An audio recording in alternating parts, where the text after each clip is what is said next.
Recording in progress.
Bismillahirrahmanirrahim. Alhamdulillah Rabbil Alameen.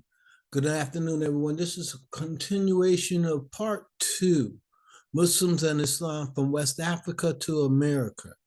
We're now going to talk about from the 1800s or the Muslims of the 1800s and onward. Prior in the last series, I'll give us a brief summary. In the last series, we began with Muslims from West Africa. Really prior to that, from this Spain and Morocco coming down to West Africa, and then into the Caribbeans and other parts of the Americas. And then we talked about the Muslims of the 1700s, and that's where we had ended. And so today we're going to begin with the Muslims of the 1800s. This here, how I started coming a little bit more focused was this here is records where people had to go, free Africans had to go to court if they were free, and they started documenting their presence, their heights and everything.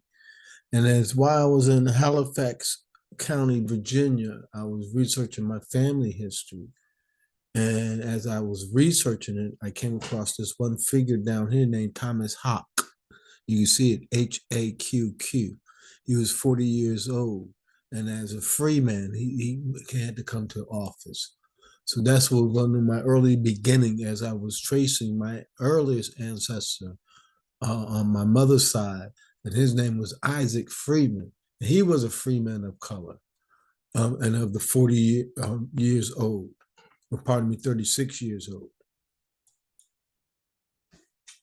Now, as we started coming in the 1800s, we started finding Muslim personalities starting to appear in American documentations and reports, as well as towns and its communities. And one of the earliest Muslims that we find recorded or even documented as well as painted in the United States was Jarl Mahmud. One of the earliest paintings that we have of Jarl was a painting that was done in 1819 by Charles Wilson Peale, who was a famous painter who basically painted presidents and dignitaries. Where that he painted Jarl, he was heard so much about Jarl and was amazed at his appeal. Pardon me, Jarl had owned a hauling business. He knew how to weave fist bat nets. Jarl was a brick mason. He made bricks. Jarl invested in different investments. One time in the grocery store, one time into a bank, and one time into a private business owner. And each time he lost money, where he started saving his for his own. Then he also owned his own house. Yar was known for dickering and for praying. Uh, he was a well-known Muslim in the Georgetown area of Washington, D.C. By the early 20s, 1820s, you have reports of Muslim leaders in the United States. That was another role that Muslim played. You find them as leaders. This the first two that I'm aware of was one named Bilal Muhammad on Sapo Island off the coast of Georgia. In the we became aware of him in the War of 1812. Bilal Muhammad told his slave master, he said, "Look, I got 80 men to help defend this island. Can't count on the Christians that you own as slaves." That was one of his earliest reports. There's another report of him saving some of the people when it was a hurricane. This here is one of his earliest writings that's known. This writings here today is still in University of Georgia in Athens. There's a movie that was done by Sarah Dash called Daughters of the Dust. And there's an old man that they portrayed as Bilal within that movie. This here on the island, Sapa Island, there's a community called Chocolate. And these are some of the rooms within that area. These rooms don't exist today. They're a lot smaller than that. This here are tombstones that we found in Behavior cemetery that's on Sapo Island, as well as this one tombstone with the man named Sambo Swift with the Tahid on it, or with the one finger on it. We found that off the island. These are some of the clear, a later picture of the rooms, the most current photograph of what's being left out of that area. And this is his writing.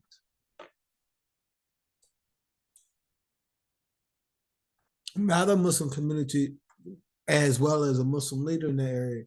And this one's in St. Simon Island, about 15 minutes away from Salih Bilali. With Salih Bilali, he reports that on his deathbed, he said, La ilaha illallah Muhammadan Rasulullah. He was a plantation manager of over 450 people as well. His great grandson brought some of the old plantation estate, and they call it the Bilali Sullivan estate. They brought this in the 1940s with them. Another unique story about some of the descendants of Salih Bilali. One was Robert Abbott, who started Chicago Defender newspaper, as well as during the War of 1812 with the British. Some of Salih Bilali's descendants, they wound up fighting with the British. They wound up moving to Nova Scotia. And this is where you hear some reports of the early Africans in the Nova Scotia. Back in the 1930s, the government had a writers project, Georgia's Writers Project, and they interviewed some of the descendants from the island. They remember their parents praying 3 times a day, saying, I mean. Also making the tradition of the sauerkraut or the rice cakes and giving them out.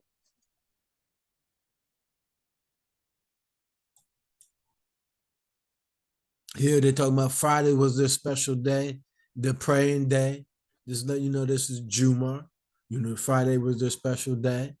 And then and every day, my mama at the sun up, she'll kneel on the floor in a robe and bow and touch her head to the floor 3 times. So described as making sajda within there and praying in the morning. So these are some of your early Muslims, because they lived on these isolated islands, was able to maintain the tradition, Islamic tradition. And there's a book called Drums and Shadows that describes some of these stories. And here, these are documents of the plantation that we found on St. Simon Island. And you can see them with Islamic names: Fatima, Muhammad, Mother Fatima, Abena, Bilali, Ishmael, Peggy. Here you then they also describe some of them being blacksmiths. You see Sambos. Here you see another Fatima, another Fatima with a Mingo, Abena, Amerita. Amerita is the same name that Harriet Tubman was born with. You see Tawa. You see Suleiman. These are some of the same names that you see transcending throughout generations. You see Suleiman. You see another Fatima. You see a Muhammad, 25 years old. He had a wife, Memba, and then they had a child, Jedafah. And they show you the value that they put on them. So while they were still even enslaved for generations, they was given Islamic names. Another tradition that they still was able to maintain and pass down was their modesty within their clothing. You see the women still having the hair wraps and wearing layers, as well as some men with the fezzes. Here's a photograph of some of the Muslims in Jacksonville, Florida. You see the brother with a kufi on, and you see his clothing. It's like African garb design. In many books, African American books, because the people are not aware of the Islamic tradition, they had tendency to overlook them. Like in a few African American books, there's this photograph of the sister with a child, and they talk about her hair wrap and her prayer beads, but they don't necessarily say prayer beads; they say juju beads. And this is a sister out in the from out of Hilton Head area. Here, there's a group of five of them, and what they're talking about is their prayer beads or their dhikr beads. You find even in some of the cemeteries, some of the tombstones they have with the one finger on or with the taheed on. Here, these are some of the houses that they built out of sand, seashells, and oyster shells, which is called tabby rooms. And this here is the first form of a hospital that was built. This here is what they call a Moorish house in Jacksonville, Florida, on Bay Street. This is a photograph because the Islamic architectural designer.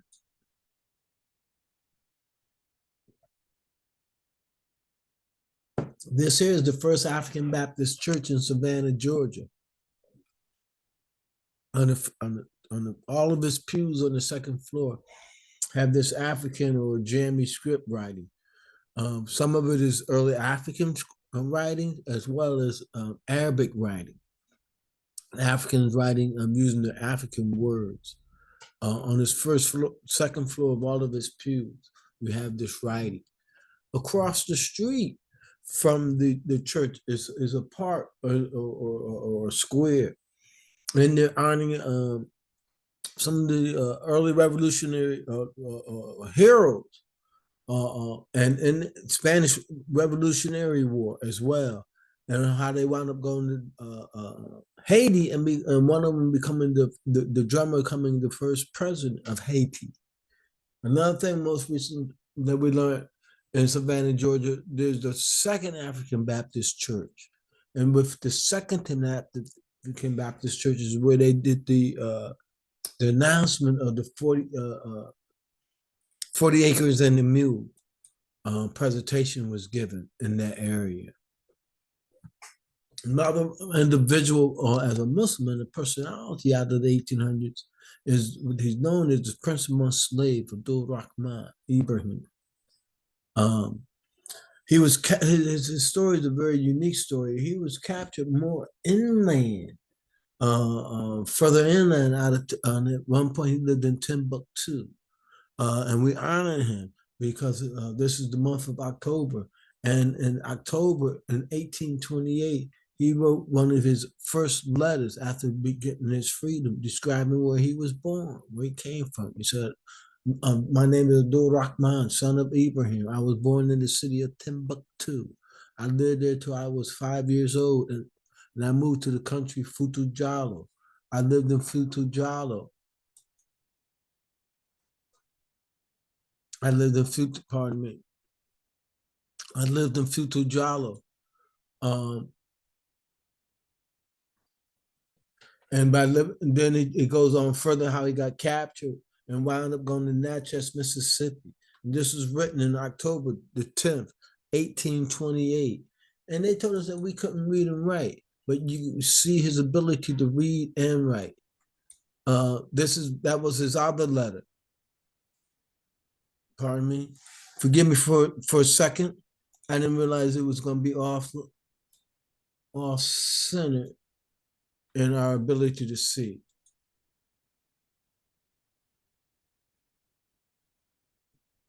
But this is his early writing. Then another group of people are the Seminole Indians out of Florida. One of the leaders from the Seminole Indians was Ibrahim. He was a translator for them. And they had two forts.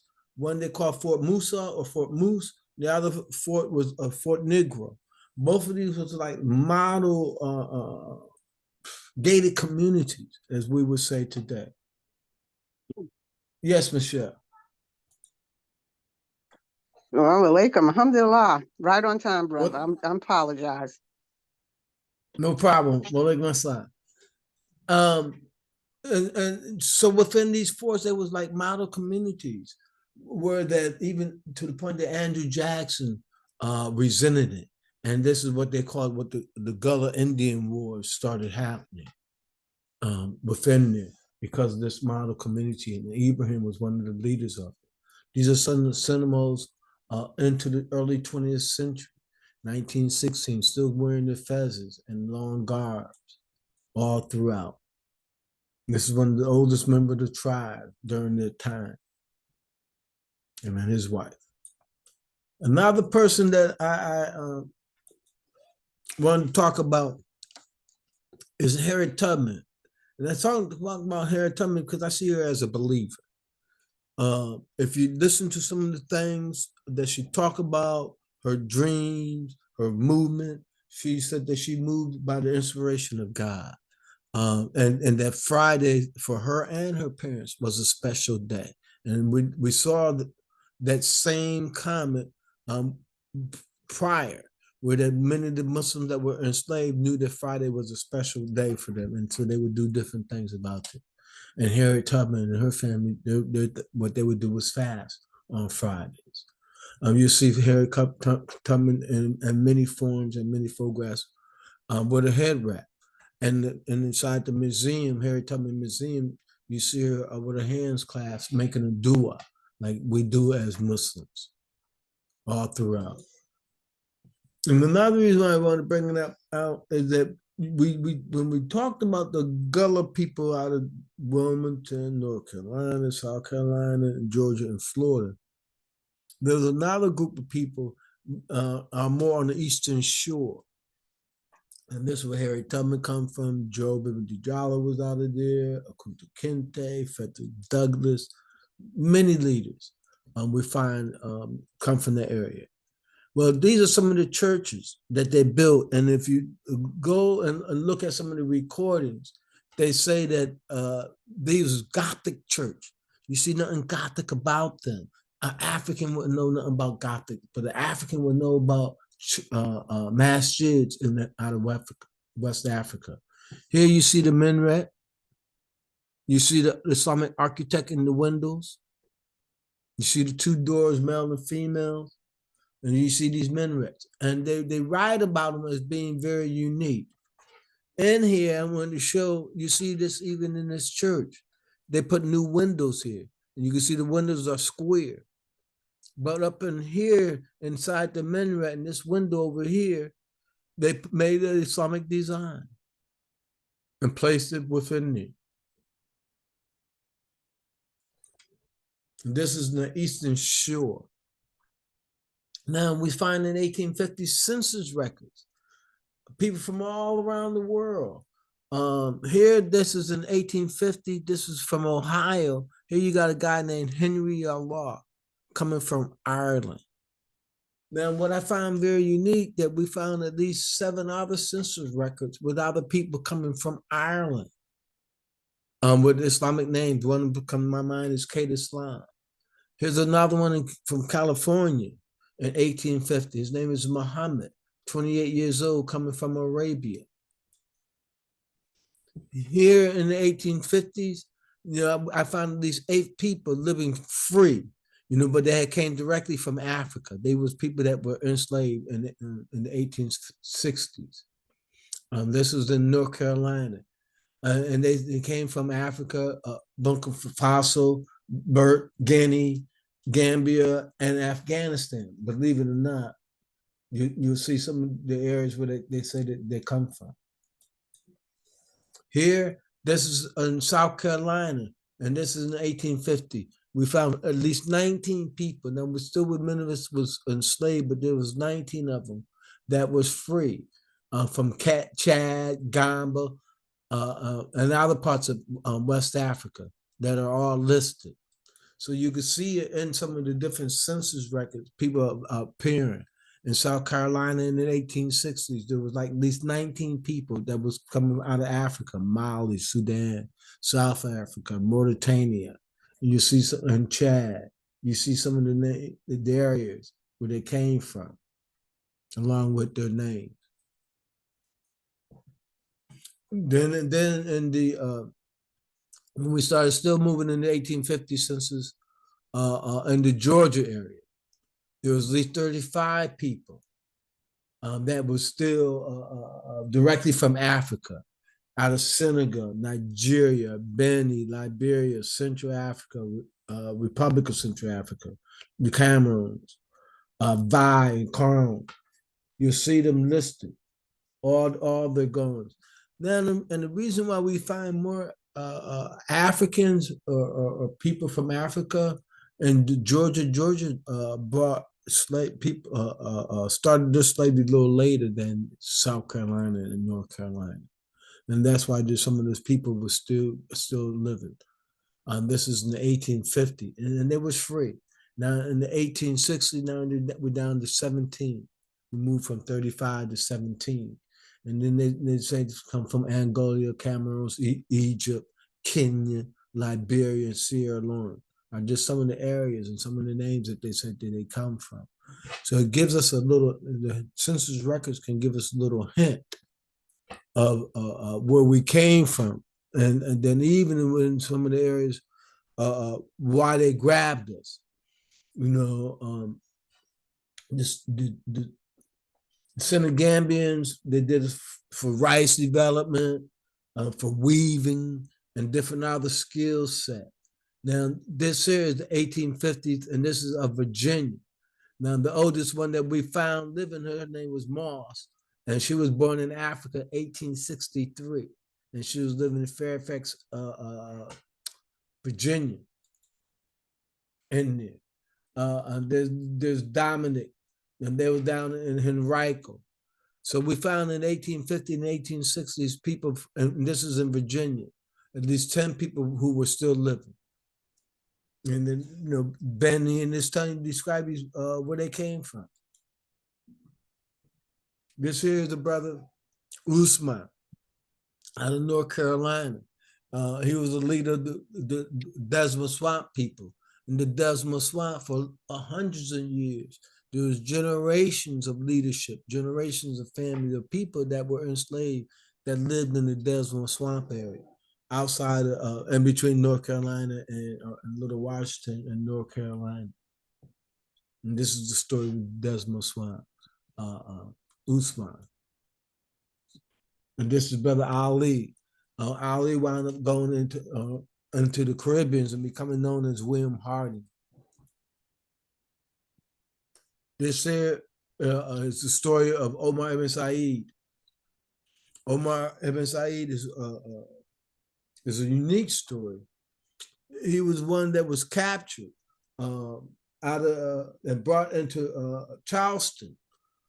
He was treated so bad in Charleston that he escaped and wound up into Fayetteville, North Carolina, and wound up getting his freedom. And throughout the years living his life, he wound up writing many letters and using amulets. He was a scholar. He wrote his own autobiography, and this is a page from his own autobiography, which is owned now by the Library of Congress. It was once owned by, may Allah have mercy upon his soul and forgive me for his sins, a brother Derek, who lived, had owned the actual autobiography, and this is the page from his autobiography. They say on the bottom left is a copy of his Bible. They gave Omar a Bible all in Arabic. And that Bible today is housed in University Davidson College in North Carolina. This here is a very unique story. In the 1850s and in the 1860s, we found the census records of a family, the first freed family, African Americans with the name Muhammad. His name was Jeremiah Muhammad, and his wife was Sarah, and he had at least 7 children. And when he died, one of his son died. This is his tombstone. You see, Jeremiah Muhammad died 1865, or died in 1923. Pardon me. And then his children, and their birth looked like they might have been sick because many of them died young, 1 year old and 2 years old at a young age. And they lived in Frederick, Maryland. One of his descendants wound up moving out into Nebraska. They had a cake mix called Omar Cake Mix.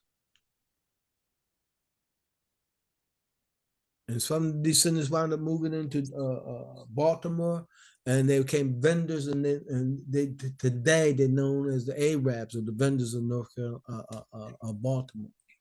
Now the descendant wound up moving into Washington, D.C., becoming an artist. This here is the earliest house that was built in the United States with an Islamic design, designed by and built by P.T. Barnum, the owner of Parnum Bellis Circus. This was done in Bridgeport, Connecticut, on a street called the house was burnt down in 1857, but the street still exists today. This here to the right, which was called the mosque, a skating rink. We used to skate as children. This here is his museum. You can see the dome and the minaret as design. This here is still out. You can see off the highway in Bridgeport, Connecticut. In the Civil War, in the prior section, we talked about Muslims fought in the Revolutionary War. Then we mentioned about Muslims in the War of 1812. When the War of 18 in the Civil War, we found at least 292 people that had Islamic names that fought on it. Amin, Allah, Ali, Hamid, Hassan, Muhammad. There was 2 Muhammads. Nicholas Mateen, various different names. Some were Africans, some were not African heritage. Max Hassan was one, and Nicholas Said was one, from African heritage. There's a book that was written about the autobiography of Nicholas Said, and then it was rewritten by Sister Precious Muhammad. And these are some of the records that we found. The U.S. Colored Troop of Nicholas Said. Max Hassan, who came directly from Africa, worked as a porter. Here, this is say they say that Nick Said come from Bruno, and he lived in Tennessee. And then it says his father's birthplace and his mother's birthplace in Africa. And then here's Nicholas Said's records in Michigan. These are the records of Max Hassan. His death records, and Hassan wound up living in the poorhouse, which at that time they called the almshouse, This is Arms House record. I'm sorry, some of these photographs are off. This here is a Quran, and I go back to it. This here in the Civil War, the Union's troop went down to Tuscaloosa, Alabama, and they was burning down the town. And the library asked them, could he save some books? And they told him, no, you can save one book. And the one book that he saved is this Quran. This Quran is the only book that was saved during the Civil War. This Quran is still housed today in the University of in Tuscaloosa, Alabama. This here, I found very unique. If you look at these photos look like Union troops, but they're not Union troops. They're wearing the Zabra, these uniforms. These are uniforms they model after the Algerian soldiers. And you find, if you look at some of the records, then they fought in this battle in Fredericksburg, Virginia, and they won. You'll find that there was many of them were immigrants, Muslim immigrants, that fought in these battles all throughout, from in Kentucky, New York. You see many different regiments. The first time I came and saw a photograph or the uniform was in Barbados at the changing of the guards in Barbados. They wear this Azarvi uniform, this Moorish Algerian uniform, which represents the Moors, and they're fighting. The second time was in this Fredericksburg's library. The third time we found it in Dafuski Island amongst the Gullah people in South Carolina. But these are some of the immigrants, and this is the black and white photograph of them, actual soldiers. And men and won their citizenship after fighting in many of the battles.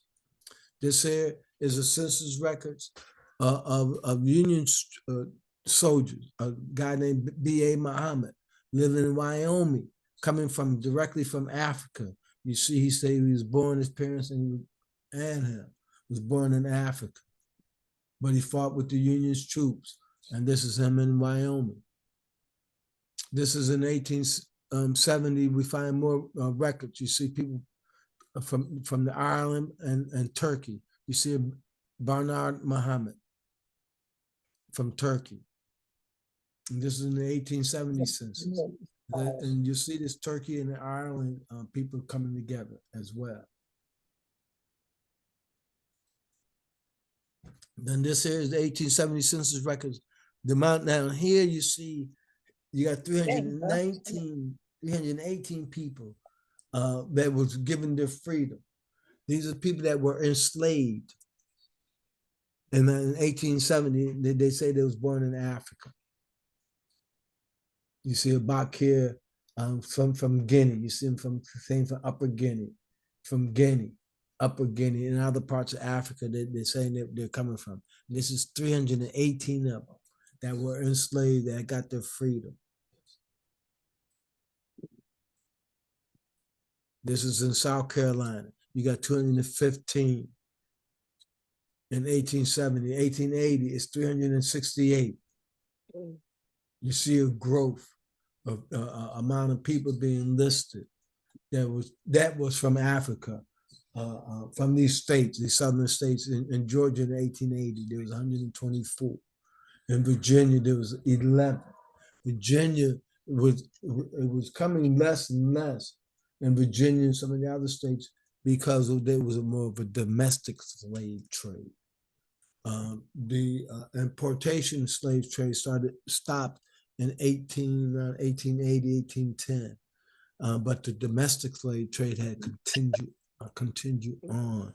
And you have one of the marketplaces that you see is in Savannah, Georgia, as well as another one is in Frederick, Virginia, in Alexander, Old Town Alexander.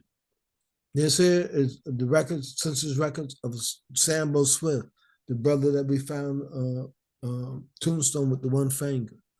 His records of his wife and his family, all throughout what they call Darien, Georgia. Not a Muslim Another reports of Muslims coming here, and you're hearing stories about, um, you're in America, you watch a lot of cowboys and Indian stories. Well, Muslims in America, there was not cowboys, a part of that cowboy Indian experience. There was camel herders. The United States government brought three different Muslims and over 75 camels, all throughout the Muslim world, Syria, Turkey, Egypt, so many different, Lebanon, so many different places to see what type of camel can go out west.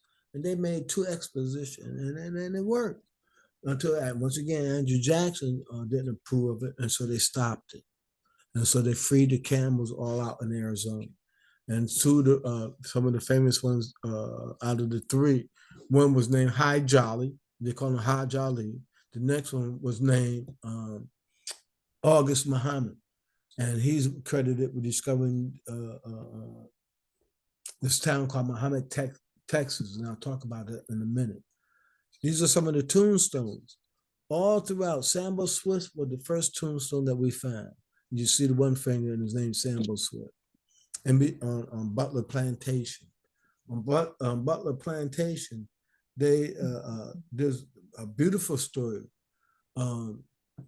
about a European slave owner who had went broke. He had owned over 430 some odd slaves, people that he had enslaved, and he had went broke and largest slave sale that was done in the United States. And I think at that time it was 436 people. And in Savannah, Georgia, they got an area called the Weeping Times, and a monument and a plaque honoring the sale of those people. Samuel Swift was one of those that did not get sold because of his age.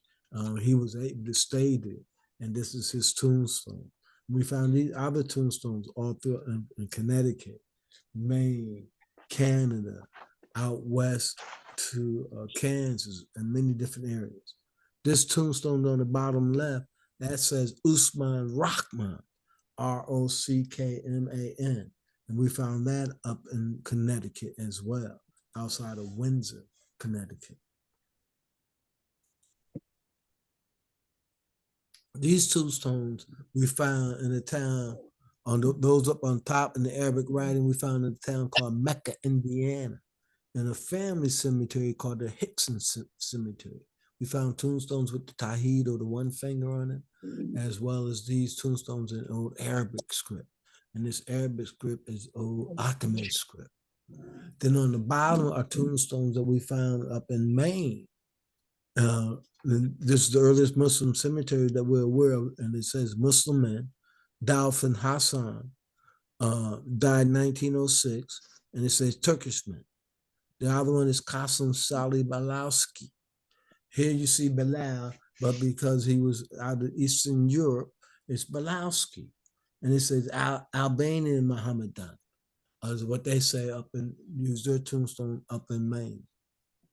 Now, here, this is a story of a group of people called the Ben Ishmael people. These are people that lived in the plains, a mixture of Africans, Muslim, Native American Indians. And they used to make annual journeys. They established 3 towns. One was Morocco, Illinois. Another one was Muhammad, Illinois. And the other one was Mecca, Indiana. And they used to make annual journeys into that area till they got pushed out. There's books that you can read about what they call the unwanted people. And matter of fact, this is a group of people that they first used genetics on, to try to use genetics on. And this group of people, this is where Hitler learned from the United States about genetics and using genetics. This group of people was called the unwanted people, and they wound up living in the Detroit and Chicago area, to the point, and I'll talk about it a little bit later, when Noble Drew Ali, when he established his organization up in New Jersey, he moved it to the Chicago, Detroit area, because he said more people was receptive to Islam. And you find that many of his early followers were people from the Ben Ishmael tribe.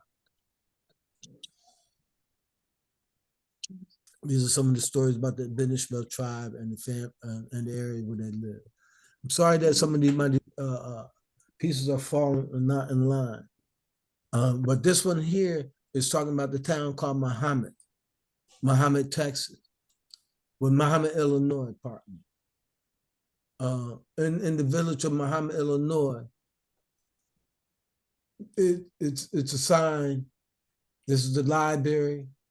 It has an office building. We found tombstones with the Tawheed or with the one finger on it.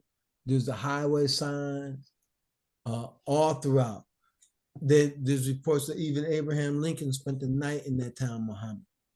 Well, as one of the residents of Muhammad was traveling throughout Texas, he found this highway sign that said Muhammad, Texas, which was founded in the 1850s. And it had a post office from 1857 to 1916. And it was led by August Muhammad, who was part of those camel herders.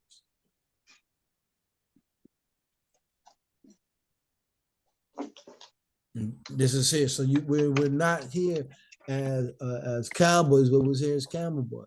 There's another a town, Medina, Ohio. They call it something else. And there's also one they call Mecca. They pronounce them different, but they all have the same roots and understanding going back to Islam or towards Islamic areas. In the United States, we found at least 29 towns that had the name Lebanon. 19 had the name Cairo, 17 had the name Egypt, 13 Jordan, 12 Medina, 12 Palestine, 12 Damascus, 8 Mecca, 7 Minna. Somebody had to know something about Minna. They knew call it Minna. Alhambra, 6 of them, and so forth. These are the different towns all throughout the United States that had Islamic names. And then you got some that have African names. Islamic African, Alida, Algiers, Arabia, Aquila, Turkey, Muhammad, Lebanon Heights, Sudan spelled a different way, Syria as well as Turkey. And there's more of them all throughout. You see Darfur, Dahomey, this El Qadir. This El Qadir is named after a famous Muslim who saved some Christians in Lebanon area. And they admired him and they named their town after him. Even one of the presidents, Buchanan, gave him some guns. I saw a cowboy picture, Gunsmoke. Matt Dillon, in Gunsmoke, in many of the episodes, they either going to Kitty or going to the doctor. But at one time, two of the episodes, they had them going to a town called El Qadir. And they mentioned it.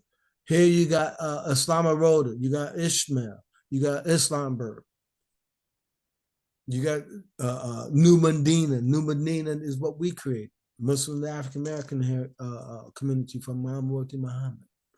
Now, as we move towards the 20th century, we find waves of Muslims coming. African Americans moving into the different cities in the Chicago, Detroit area, then they're mixing with the Ben Ishmael people, mixing with some of the Gullah people. On the East Coast, you got more of your Gullah people, your Georgia, South Carolina, North Carolina, and they're mixing all throughout. And then you have in the Midwest, the immigration coming.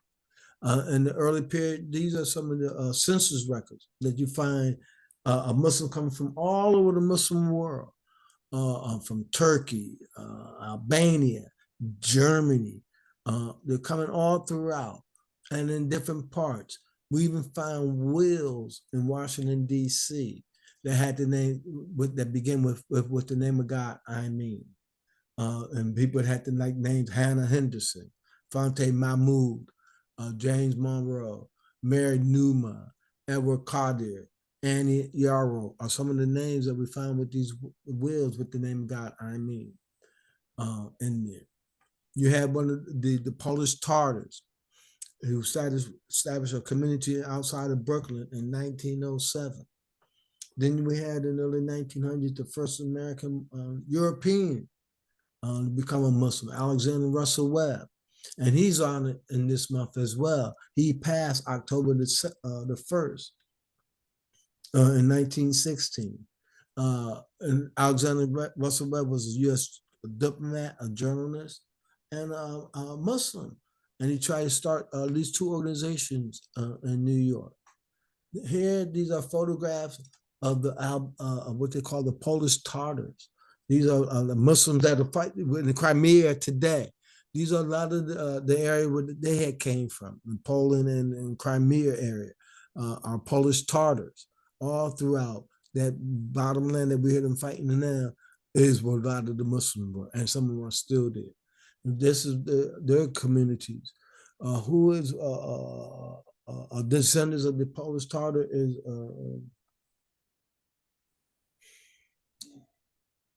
Bronson. The actor Bronson. He'll come to my mind right now in a few. But he's a Polish Tartar.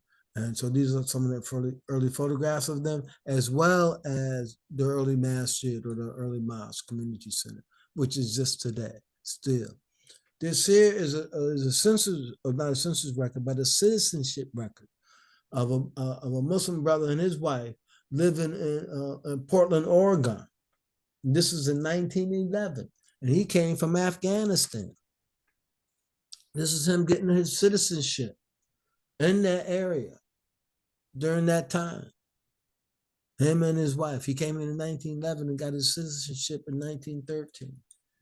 Come from all over the Muslim world: Turkey, Albania, Afghanistan. You'll see them all over. These are the records coming from there. Now here, this is in the 1900s. You had what I tried to do here, and it's not shown. I don't see it, but what I researched in the Nation of Islam and in the Moorish Science Temple, one of the things that they said we was Asiatic black. Is how we defined ourselves. We didn't say we was black. We didn't say we were Americans or anything. They would say they was Asiatic black. So in the census record, I started searching. So I searched out this who identified himself as Asiatic.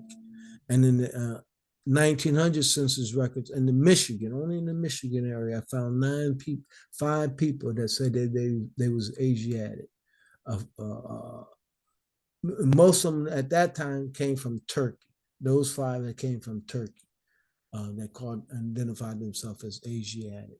Later on in the 1930s and the 1920s, you start finding more African Americans calling themselves Asiatic. So you find in the wave of immigrations coming in 1908, 1913, Noble Drew Ali started his organization. At first, he called it the Canaanite Temple. And I want to stop right there for a moment. What we call Gaza, and that lower part of Israel was part of what we call Canaan. That was the home of the Canaanites, the Canaan people, descendants of Ham. So these are our descendants, our heritage, our ancestors, our relatives that are there. Then he, with Noble Drew Ali, he changed it and later on to call it the Holy Moabites Temple. Then he wound up moving it, and then by 1925, calling it the Moorish Science Temple. Here we find Muslims in Albania in the 1915, and I showed us some of the tombstones that they had. At least 1906, they was up there. The early mosque in Connecticut, that was part of that same community. Then in 1919, one of the earliest masjids, really in 1921, the first masjid was established and built out in that area. These are some of the photographs of early Noble Drew Ali, his tombstone, where he's buried, as well as some of the early students of the Moorish Science Temple and their school and their education. These are some of the early followers in the 40s, photographs that we got of them, and they're dressing the African and Islamic garb.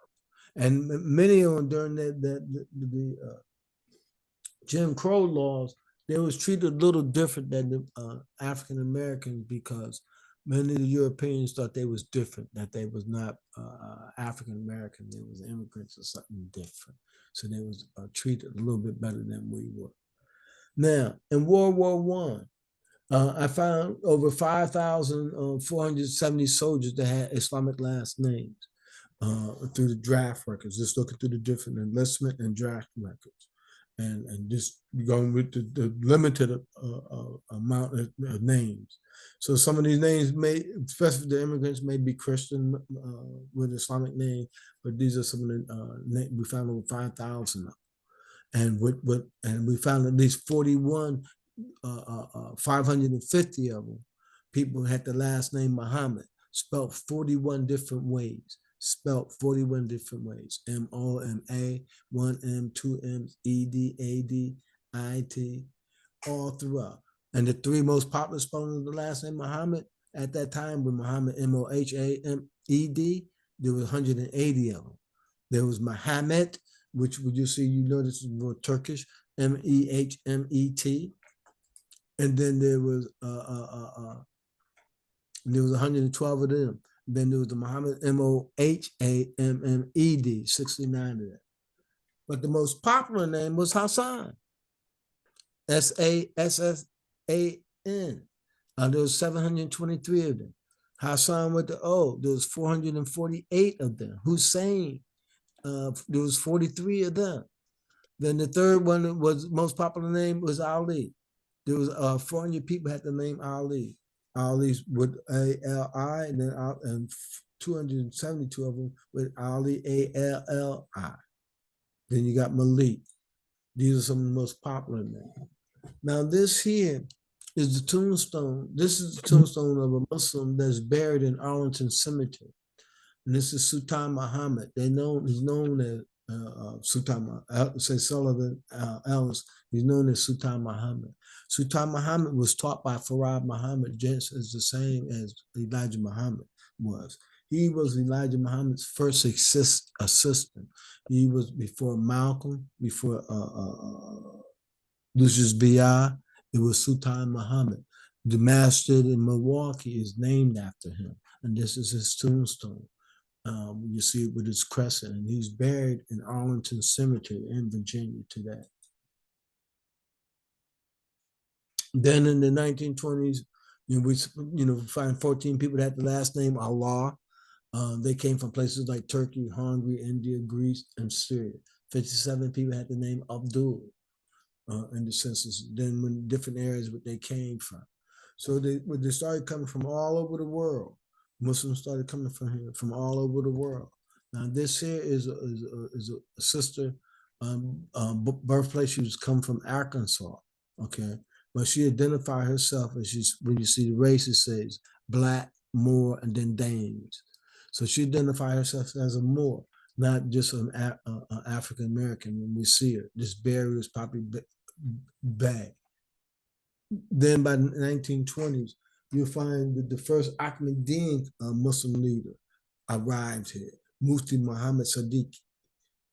He stayed here very shortly, but under his leadership, they established a masjid on Wabash in Chicago area. The Muslim Red Crescent was established in the 1920s. The Islamic Association in Detroit was established.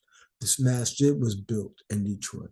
Another unique thing I found in the early 1920s, the roaring 20s, there was a brother named Hassan Muhammad. He was a successful businessman in downtown Biloxi, Mississippi, of all places. And then one of his sons became a state senator, Hassan Ali Muhammad. Hassan passed in 1965. These are some of the early photographs of the Ahmadiyans early community. This is the Ahmadiyans headquarters, national headquarters, Masjid al-Rahman in Silver Springs, Maryland. This here is that first masjid that was built from the ground up. This is it was on Victor Avenue in the Highland Park area.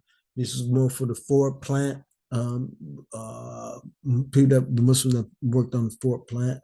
They knocked this masjid down it was closed in 1923. And these are some of the builders of the masjid. And this is Mufti Siddiqui, who prayed to open it on June 9th, 1921. Now here, Sadiq Majid Muhammad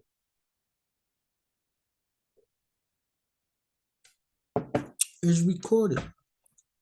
This is the earliest imam. In one of the newspaper articles, Sadiq told them that he was the leader of over 90,000 Muslims.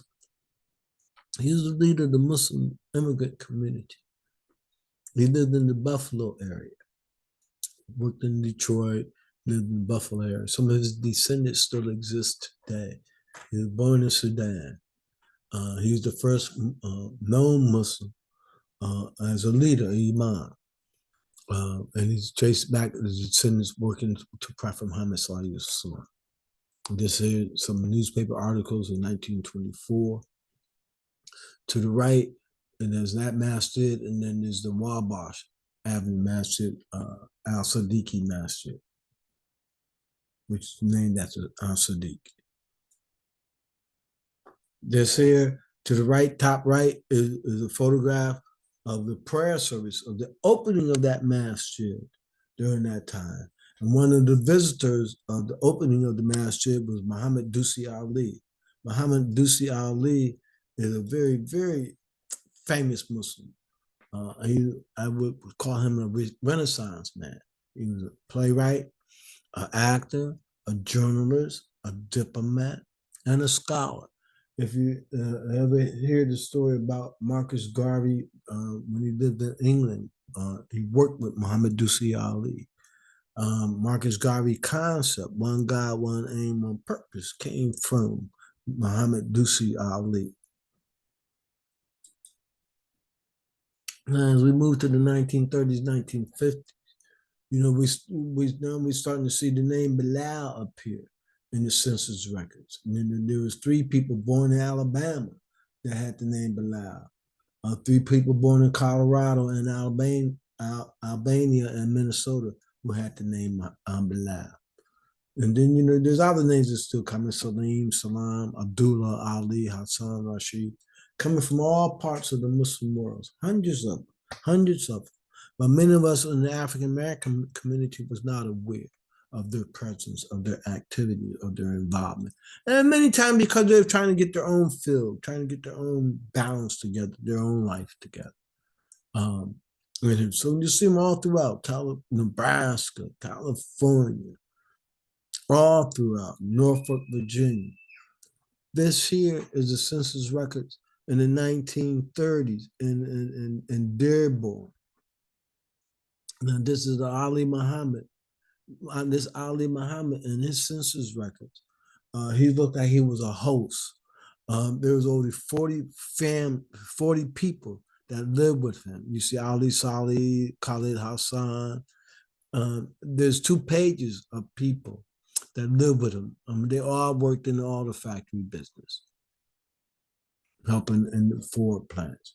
And this here is an African-American brother, Umar Muhammad, Abdullah Bey Muhammad. You see this Bey, many Muslims that came to the Moorish temple experience called themselves Bill, Il, or Bey.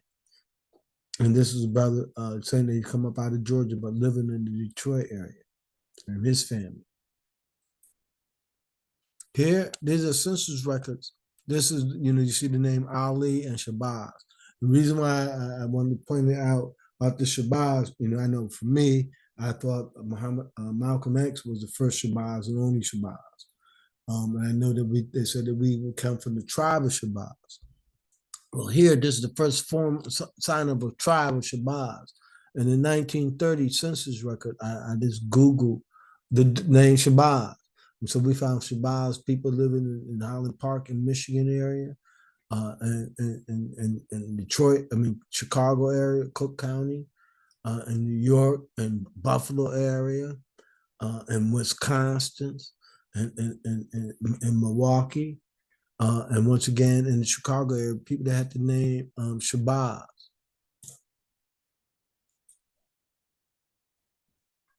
But in about the 1930s, we had the development of the Lost Foundation of Islam, which was established in the Chicago, Detroit area, in the bottom by Farad Muhammad.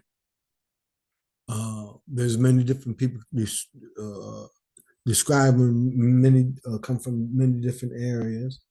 But in one of the police records, when he got arrested, they said that they described him coming from Afghanistan, and they was waiting for the ICE people to come to pick him up during that time. Also in the 1930s, the first masjid and longest standing, one of the earliest masjids and the longest standing masjid was established in Cedar Rapids, Iowa. This masjid still exists today. The first mosque of Cleveland was established in the 1930s. So many things happened in the wave of the inner cities during the 1930s. Here, this is Elijah Muhammad's brother, daughter Essie, and her husband Alex Hassan, and their marriage records out to 1930s. This here is Professor Azadeen. He was the first Sunni. He established the first Sunni or Orthodox Islam in the United States. Muhammad Azadeen, he was one of the leaders, early leaders of the Moorish Science Temple. He was known as Lomax Bey. When the different disagreement became about, he left. He wound up first going to Turkey, and that really didn't work out for him. As you can see in some of the newspaper articles, when he was in Turkey, there was this dig ditchers. It really didn't work for him. Then he wound up going to Egypt, becoming a scholar and learning from Al-Azhar, and then coming back and helping establishing one of the first Orthodox Islamic organizations here in the United States. Even there, when you look at some of Malcolm's funeral, it was members from his community who buried the Malcolm during that time. Here, this is two of the students from the Cedar Rapids community and some of the early followers. In the background, you see the first temple of that community. If any of y'all eat Myanmar meat, the halal Myanmar meat, this is a community that produces that halal Myanmar meat. This here is a photograph of the FBI agents questioning Farad Muhammad, and Farad Muhammad is shown in the guidance of the Quran. To the right is the registration card and the order. And you see that it's saying that he's coming from Afghanistan. This here is a house in the Detroit area where this guy, Robert Harris, I'm not sure if any of y'all ever heard of the stories of the voodoo cult or some of the rituals or the first event that where Farad Muhammad then got arrested for came from this brother Robert Harris, who believed that we had the understanding that in order to come to meet God, that we supposed to have a ritual taking a life. So he tried to do this process. And it happened on this street called Duval Street. And on Duval Street, reason why I put this up, at one point in the 1925, Elijah Muhammad lived on that same street about 2,000 blocks away, but lived on that same street from that event. These are some of the reactions from that event. The brothers being beat up. During that event, Ali Shah was hurt by the police. These are some of the sisters protesting, the brothers being arrested in the 30s, going to the courthouse and protesting, checking on their husbands, their fathers, their brothers. And all of them was under the leadership of, at that time, Farad Muhammad, who passed that leadership to Elijah Muhammad.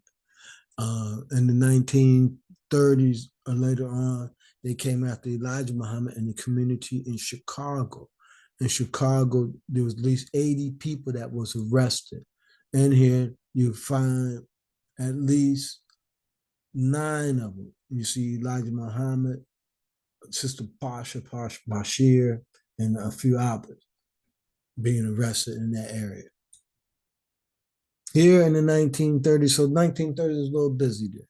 Here in the 1930s, this is Elijah Muhammad census records, living on Leland Street, 1928 Leland Street, saying working in the auto factory. This is Elijah. This is when he was Elijah Poole, Claire, Edmund, Ethel, Lottie, Nathaniel, and Herbert. At that time was living. Elijah Muhammad's draft records, saying he come from Georgia. His mother, Maria Poole. This here you see Elijah Muhammad's father, Wali Poole, in the Social Security. Here, and we're moving up a little bit more into the 40s and the 50s. This is the 1936 a newspaper article talking about a Muslim brother, Hassan Hakim, preaching on the street.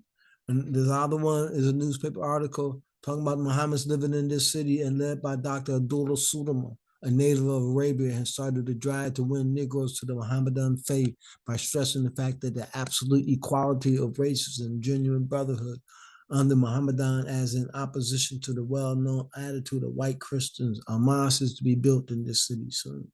Is an early newspaper article. Here, this another one talking about the brother. I'm preaching on the street. Here, this is 1940 census. This is Saeed Akmal. Matter of fact, most recently I was in Pennsylvania and met a member of this family. And you see the Akmal family. This is them. These are born in South Carolina, living in Pennsylvania area in the 1940 census. And then you see Nathaniel Muhammad. This is not Elijah Muhammad's son. This is a different Nathaniel Muhammad in Chicago area. Here, this is 1940 census records. Now, what I did, as I talked earlier, as you see, blocked off, I found at least 11 people listed themselves as Asiatic. And all these 11 people are African American, people born in America. In the 1940 census in the Michigan area as well, we found 36 people listed themselves or calling themselves as Moors. This is all in the Michigan area in the 1940 census records. One of them was Della Sharif. And her husband's name was Muhammad Sharif, and then their family or borders that they had. Then on the other right-hand side, you see the other people that described themselves. While Muhammad, and then Wali Muhammad, Elijah Muhammad, you see Wali saying he's Asiatic. He was born in Alabama. And then you got Elijah Muhammad and his family. And now they're living in Chicago. This is 1940 census records. And many of us have heard Imam Muhammad say that they spelled their legal name was Mohammed. You see it here is listed in the census records. Other personalities, another personality after the 1940s was just John Ben Ali Hagan. He was a famous captain. They call him Johnny Hagan. He was famous for his submarine work and fighting.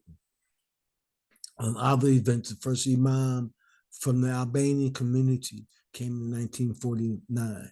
First mosque of Pittsburgh was established in 1945. Another unique thing for the Nation of Islam in the 1940s, that's when Elijah Muhammad got arrested in 1942, and that's when the Muslims started preaching inside the prisons. And the prison systems have begun through inspiration and guidance of Elijah Muhammad, and as well as Sister Claire Muhammad, who used to bring Elijah Muhammad pieces of pages from the Quran into the prison. Another Muslim leader. So we talked about Muhammad Ezzedine, one of Muhammad Ezzedine companions or personalities at the same time was Wali Akram. He established the first Cleveland Mosque. And around in 1927, he moved in the Cleveland area. By 1937, he broke away. He first came part of the Ahmadiyyan community. So you see evolutionary growth. If you look at the early African American community, the Moorish Science Temple under Noble Drew Ali, you saw evolutionary growth from the Moorish Science teachings into more of a Sunni approach under the leadership of Lomax Bey, who became professor as a dean. Then you do to see Wali Akram, who his first experience came through what we call the Ahmadiyyan community. And there's reports that he said he left the Ahmadiyyan community because the Ahmadiyyan community was not addressing or putting the focus on his community concern. So he started an Islamic organization with the umbrella of other organization groups. And Wali Akram also started what they call a Muslim 10-year economic plan, where they wound up buying property. Wali Akram started buying property around the Cleveland area, as well as Professor as a dean in their community. They started buying property and owning land. They own land in upstate Buffalo and outside the Philadelphia area. And the third community was the community of Farad Muhammad through the growth of the Elijah Muhammad, the Nation of Islam, till you see the evolution of the Imam Warthi Muhammad community, or to Sunni Islam. And in both of them, Imam Warthi Muhammad believed in collective economic development and working together, as well as his father believe in doing for self and economic plan. So all three of these organizations has evolutionary growth from maybe a nationalistic or pure un-Islamic approach into coming to pure Islam, or to what we call Sunni Islam. And this here is a 1943 convention that many of the Muslims are Sunni belief and growth had a meeting where they came together to develop organization. Sheikh Dawood, Professor as a dean, Wali Akram, and many of the other African American Muslim organizations that were around at that time. And this is one of the earliest photographs of the meetings in Philadelphia.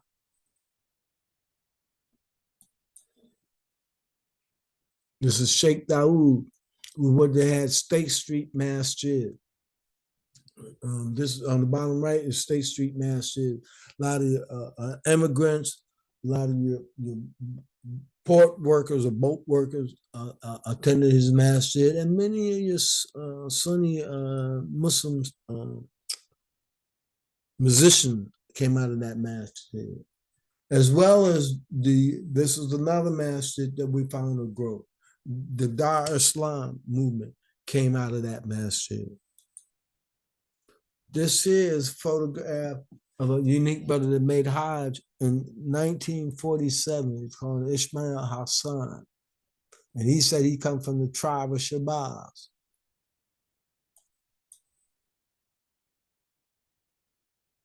This is a book that he did. And in 1947, he was October 31st, said that he was on Hajj in 1947. I'm sorry, we can't see the first Imam. The Albanian Imam Vedal Ishmael Milad, be pleased with him and forgive his sins as up in the paradise. This here is a masjid in Harperwood. Down here, these are two tombstones up in Maine that we found in Maine. Ali Muhammad passed in 1915, and Qasim Salih Balowski, Albanian Muhammadan. 1940s, 1950s, we started finding jazz musicians, State Street Masjid. Malcolm X becomes a member of the Nation of Islam in 1956.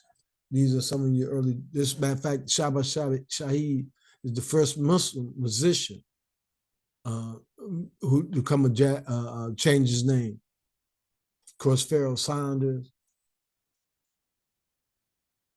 Yusuf Abdul Latif, Ahmed Jamal, Idris Muhammad, Art Blakely, a lot of the early jazz musicians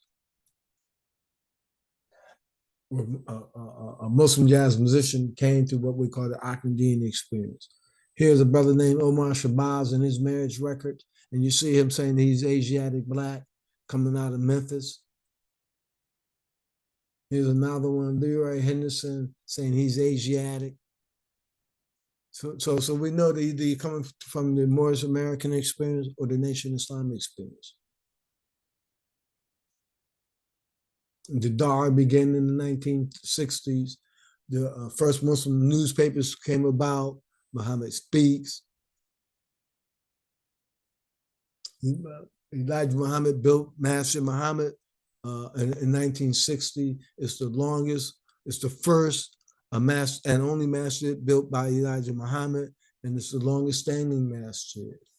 Prior to that, there was the masjid, Islamic Center in DC was established and built in 1957. One that's down here at the bottom is one of the architectural sons.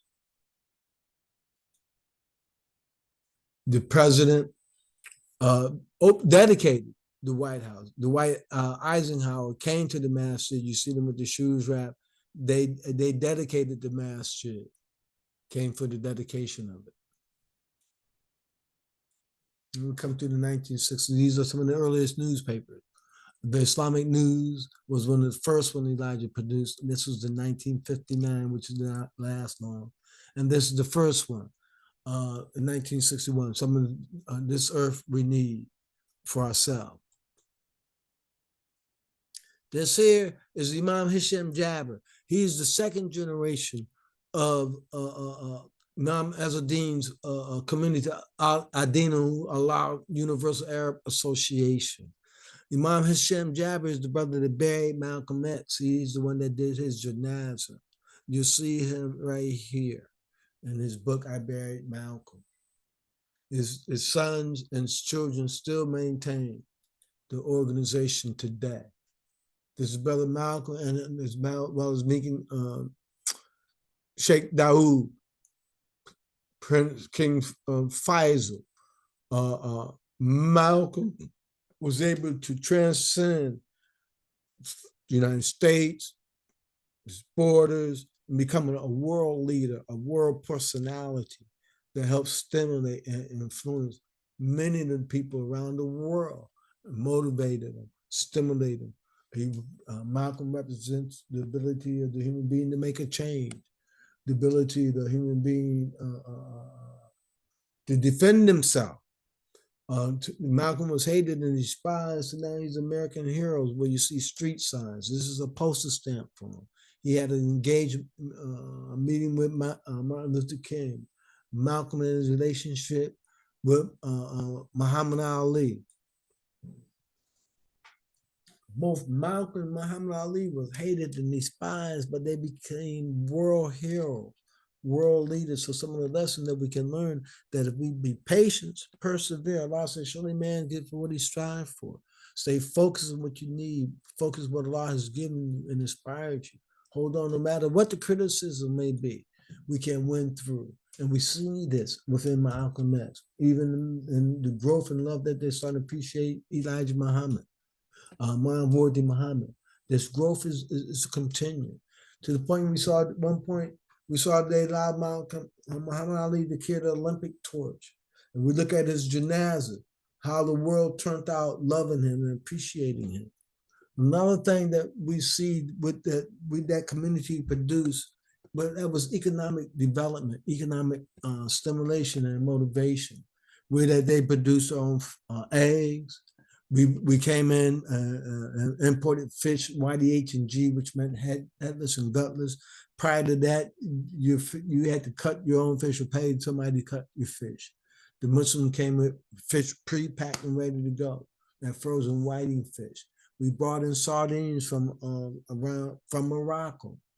one of the famous things that still exists today, and that is our bean pie. That bean pie is a national known cuisine that is still loved and appreciated all around the world today. Imam Yahya Abdul Karim, one of the leaders of the Dar Islam, that came from State Street Masjid and grew and developed. That they came very prosperous. This was a group of, I would say, young people that took on the Sunni Islam and took on some of the complements or the best of what the Nation of Islam may have offered. That is the business, selling incense and selling other products, some of the school systems that they practice and development. These are brothers and sisters that were struggling and political engagement and community involvement. You see at the bottom Shirley Chisholm visiting them. And then the third growth of the community you find under the leadership of Imam Jamil al-Amin all throughout. You had the Hanif movement organization, which was established in 1968 in the DC area. The Islamic Circle, ICNA, came in the 1960s. ISNA as well, I think 1965.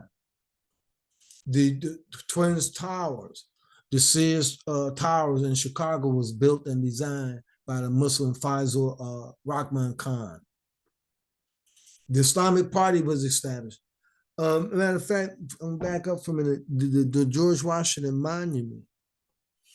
The second half, if you look, Google and search out, you see that there was 2 stages of development of George Washington Monument. And the second stage was funded by a Muslim brother from Turkey. You know, on the 190th floor, there's a brick or a monument honoring his donation and support and dedication. So without that support, the monument would not exist as tall as it is today. The Muslim World League, by the 1970s, they was given non-governmental organizational status at the UN. Elijah Muhammad passed away, and the Nation of Islam made its transition under the leadership of Imam Mufti Muhammad. And Imam Mufti Muhammad became the largest Muslim organization and community that existed in the United States during that time. 1970 also saw Phoenix Masjid be developed and established. The first Islamic library in the United States was established. This here is the 1940 records of Imam Mufti Muhammad as a young child at the age of 6 in the Chicago area. And as we stated, Imam Mufti Muhammad came to new leadership of the Nation of Islam, and they made that transition into what we call global Islam, and in the understanding of remaking the world and taking on the model of the Quran. Now, there's many, and everybody, and many of us was taught that that W.D. Muhammad was going to be the one to take over the leadership. But because the Nation of Islam had grew into a financial empire, and industrial and power in many different ways, many of the people in the leadership at the time didn't agree that Imam Muhammad should become the leader. They thought it should be divided up from the spirituality, that the older son, Nathaniel and Wallace, would be take on the spiritual maintenance. Herbert would take on the economic and the managerial position. Imam Muhammad didn't agree with that and came out and went to the news media and said that he was given the leadership. And so that consolidated that. So that's why that division did not exist. And if you look back, I started looking at the record statistics through the Nation of Islam papers, Muhammad Speaks, Balani News, AM Journal, Muslim Journal, all the different transitional names, and looked at the based upon, you know, in the paper they would say where you could buy the paper and everywhere, so you could see the different numbers. And I believe in my first record, the community grew from 81 places of worship, of temples, In 1975, we had 81 places that was listed throughout, with numbers, without numbers. Okay, to 165 masjids in 75. Within 5 years, we doubled the numbers.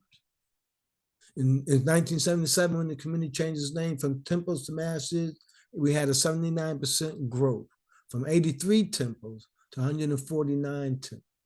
By 1982, the community under the Imam's leadership grew to 208 masajids.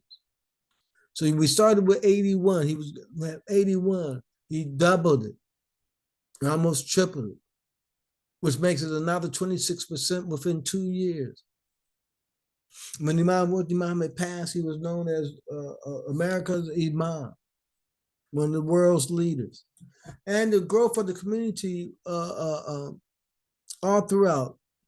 In here, you can see on my sheets by some of the numbers, the places listed. And by the 1980s, we had 165 masajids, with 11 masajids outside the United States. So even outside the United States, many of the masajids grew under his leadership. Even though it may have been quiet without a lot of the noise. This is what happened under the leadership of Imam Muhammad. Now, at the 1980s, we started seeing more political organizations and involvement and engagements, civil service engagements. The first Muslim judge, Adam Shakur, may Allah be pleased with him, forgive him his sin, and accept him into paradise. Out of the Detroit area, became a judge in 1981, the first Muslim judge. Triple IXG was established. ISNA was established in Plainfield. Imam Muhammad decentralized the Nation of Islam community structure. Now we all became independent masajids or Islamic community on our own guidance. In 1991, that stamp, that postal stamp, self-sealing postal stamp, was invented by a Muslim, a Somalian, because he worked for the U.S. government. He didn't get no credit. But in the 1990s, he established that stamp. Imam Siraj Wahhab, by 1991, he was the first Muslim to open up the U.S. Congress in prayer. This was in 1971. Now, I'm not sure what year after that, but I know a few years later, Imam Yusuf Salim followed him as opened up the Congress in prayer. And in between them both, Imam Muhammad opened up the Senate in prayer in 1992. Also in 1991, the first Muslim mayor in the United States was established. The first Muslim chaplain of the 90s was established. In 1993, the first Muslim judge, may Allah be pleased with her and forgive her sins and accept her in paradise. Sister Judge Sheila Abdul Salam, a New York judge, who was found murdered a few years ago. She came into a first Muslim judge in 1993. In 1993 and 1997, Imam Muhammad offered Islamic prayer, the first inaugural interfaith prayer service for Clinton. And he met the Pope in 1996. So political engagement and involvement started about. Also, in 1996, the White House. It was the first iftar that was for the public and for the Muslim public that was given at the White House in 1996. The first Muslim chaplain of the naval was initiated. Ali ibn Noel Jr. became the first naval chaplain. Judge Zakiya Mahasa became the first Muslim woman master's chancellor in the Baltimore area in 1997. The Pentagon opened up, started doing Ramadan and hosting iftar celebrations. Imam Pasha became New York City Police Department commissioner, chaplain. Malcolm X postal stamp was established in 1999. And many places, State Department, the doors started opening up for the Muslim community politically and involvement. And mayors and ambassadors, first ambassador, Muslim ambassador, Ambassador Usan Siddiqui was sworn as ambassador to the Fiji Islands. You had the mayor, Mansour Ellis, was elected in 1999. You got Muslims in uniform and civic ditties from police chiefs, Girl Scouts, Boy Scouts, Cub Scouts, Muslim chaplains. We're engaged in all aspects of Muslim society, and there's nothing new. These are tombstones all throughout with Islamic crescents from all the different wars: Korean War, World War II, World War I, and they're all throughout. Judge Adam Shakur, the first Muslim judge elected, 1981. Now we got Muslim judges everywhere, all throughout. Muslim politics, all throughout. Muslim mayors, ambassadors, Congress people, all throughout. We have Muslim engagement. These are some of the early iftars, the poster stamps, our interfaith involvement, Muslim jazz artists, Muslim musicians, last poet, Jermaine Jackson Kashif. Atlantic Records was owned by Muslims. We talked about Art Blakey, basketball players, sports players, football players, baseball players. Muslim, we're everywhere. We're part of the American fabric. These are Muslim sports figures, schools, Muslim sisters, Muslim political leaders. So I think I'm gonna stop there and open up if we got any questions. I know it was a lot to take in, but if anybody got any questions, I will engage them with any questions. I like to, this is Najjar Abdul Musawir from Illinois, and I am always excited every time I get a chance to hear one of your presentations, and it makes me feel like I need to get back to Washington, D.C. and spend some time in your museum. That's right. I can't say our museum. That's right. And it's one of those things where it seemed like the information just seemed to be richer and richer every time I seem to hear it. And then there was a couple of people who got on it last time, or at least saw the message, say, hey, every time this come, please forward it to me. So I expect that more people I'm gonna do my best to get more people to listen, because if I know I'm enjoying it and I'm learning from it, I know they're going to feel the same, I'm pretty sure.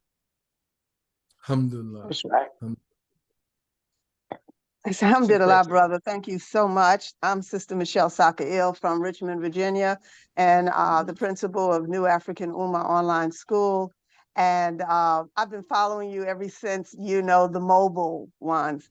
And I just wanted to say to you that our middle schoolers right now, because the Clara Muhammad schools are kicking off, or have been, some of them, more or less, is in this time frame that we do the Muslim American Heritage Week. And so I started for our history class to an observance. I gave names of enslaved Muslims of the 17th and 18th century. But you noted that some of them were free. So we got to go back and kind of change that information. But that's exactly what I wanted to ask you. Number two, we have to get there to make a trip. And I wondered, if we made a trip, if you would help me to understand, and my students, how to do a lot of the research, and especially use the census. We're also doing an immigration table of the United States, and so that they could understand, through migration, you can understand the human story. And so I wondered if we can make a trip there, if we can probably have to schedule an appointment with you, if you could help us to do our research. Already, one of my students picked, whom did she pick? Yusuf bin Ali, Joseph, and all we can find is little blurbs. And she used several different searches. And she said she wasn't satisfied. She said, I want to know more about the person. And I told her, I believe Amir Muhammad can help us with those type of things. So. Okay, yes, very good. Alhamdulillah. Look, a couple things, sister. Richmond, Virginia. Let me back up. Yes, I mean the museum is closed right now for rehab and redevelopment. We're gonna reopen inshallah by this time next year. But I'll be more than glad to come down to Richmond to do a presentation, to work with your students, or do it online. Oh, brother, you know what, brother, the online is wonderful. I would have had, one of my students was already here. She thought I was going to do, do the presentations through our meeting, our virtual meeting setting. However, after 4 hours, I'm online 4 hours with, with the classes and all. It's like too much for me. So I gave the information to each of them, so that they could join. So I think that we would benefit if you came, and whenever a New Africa Uma online school does something, we stream it for our other students in other parts. The one that was online is in California, and we stream it for all our students, and we invite the community. So, brother, we need you to come to Richmond. I would be so glad. But look, one more thing about Richmond with you is that, sister, I'm not sure what part of Richmond you're in, but on Broad Street. I know Broad Street. Leaving MCV heading towards Churchill or Masjid Yes. Muhammad. On the left-hand side, there's an old slave burial ground where they had hung. I couldn't remember. I couldn't remember that. Yeah. Yes, we know where it is. A matter of fact, we're going there next week. They've done, because of your inspiration way back when, they have formed the burial chambers. And it's they have done an awesome job. They redeveloped that area. Yes. And that is where they lynched. Fight. Yeah, and that's when they lynched Jabril Passer. Right. And now, that Yusuf bin Ali for your student, tell them they have to research Joseph bin Haley. Okay. And it will come up. I've seen pictures of him. All right. But yeah, they researched that, or what they call them in the Turks of South Carolina is how they describe them. Oh. So you'll see reports of them about the Turks of South Carolina, or under the Ben Haley family, BenHalley,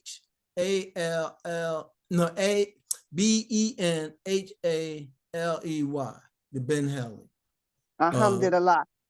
Alhamdulillah. I was wondering at some point where for this week, maybe next couple of weeks, if we could get, once you review your recording, maybe get parts of it for presentation for online. But then I will be getting in touch with you to we'll be getting in touch with you to maybe you can do a trip here, and we can. Well, you will have a lot of support. And also, I see your fundraising drive as well online. I'll make sure to pass that around to everyone. But yes, can we get in touch with you later on and set you that got up? access. I look, sis. I'm old school. If you got a pen on you, I'll give it to you now. I got it. 202-841-9386. Okay, 202-841-9386. Correct. You got it.